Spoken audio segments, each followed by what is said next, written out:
Cette vidéo comporte tous les commentaires d'études sur les versets disponibles dans la Bible d'études Esprit et Vie, dans Matthieu chapitre 8 et 9. Chapitre 8, verset 10. Une aussi grande foi. La foi du centurion a surpassé tout ce que Jésus avait rencontré jusque-là chez les Juifs, car elle associait une grande sollicitude pour autrui à une grande confiance en Christ.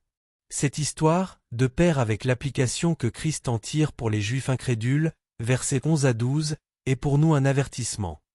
Nous risquons nous aussi d'être exclus de l'action de Dieu, si nous adhérons à des traditions humaines ou si nous ne croyons pas à la puissance du royaume. Versets 16 à 17. Il guérit tous les malades. Voir l'article sur la guérison divine, page 1530. Verset 22. Laisse les morts ensevelir leurs morts. La phrase prononcée ici par Jésus signifie « Laisse ceux qui sont morts spirituellement enterrer ceux qui sont morts physiquement ». Le disciple dont il est fait mention au verset 21 voulait probablement rester auprès de son vieux père jusqu'à la mort de ce dernier. Verset 28. Deux démoniaques. Voir chapitre 17 verset 17, note, voir l'article intitulé Puissance sur Satan et les démons, page 1596. Chapitre 9, verset 11. Pourquoi mange-t-il avec les gens de mauvaise vie? Au verset 11 à 13, Jésus énonce la règle qui doit nous guider dans nos contacts avec les non-croyants.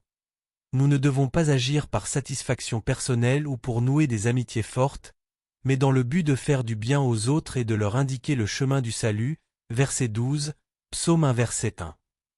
Le croyant ne doit en aucune manière fréquenter ou se marier avec une non-croyante, 1 Corinthiens 7 verset 39, voir l'article intitulé La séparation spirituelle des croyants, page 1928. Verset 15. Alors ils jeûneront. Il apparaît clairement que Jésus s'attendait à ce que les croyants jeûnent après son départ. Cette période correspond à l'époque de l'absence de l'époux, qui a débuté à son ascension et qui se terminera à son retour. L'Église attend le retour de l'époux, chapitre 25 verset 6, voir Jean 14 verset 3, note, c'est pourquoi le fait de jeûner pendant une telle période est, premièrement, un signe de l'attente du croyant face au retour du Seigneur. Deuxièmement, une manière de se préparer pour le retour de Christ. Troisièmement, une forme de deuil due à l'absence de Christ et, quatrièmement, un signe de chagrin face au péché et à la corruption du monde, voir chapitre 6 verset 16, note. Verset 37. La moisson est grande. Jésus avertit tous les croyants de toujours se rappeler que les hommes ont une âme éternelle et précieuse, qu'ils passeront l'éternité soit au ciel soit en enfer, et qu'un grand nombre d'entre eux ne sera sauvé que si quelqu'un leur présente l'Évangile, voir chapitre 10 verset 28, note. Verset 38. Priez donc le Maître d'envoyer. Ce verset exprime l'un des principes spirituels de Dieu.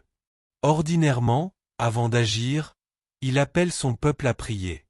Ce n'est qu'après que son peuple ait prié que Dieu accomplit cette œuvre.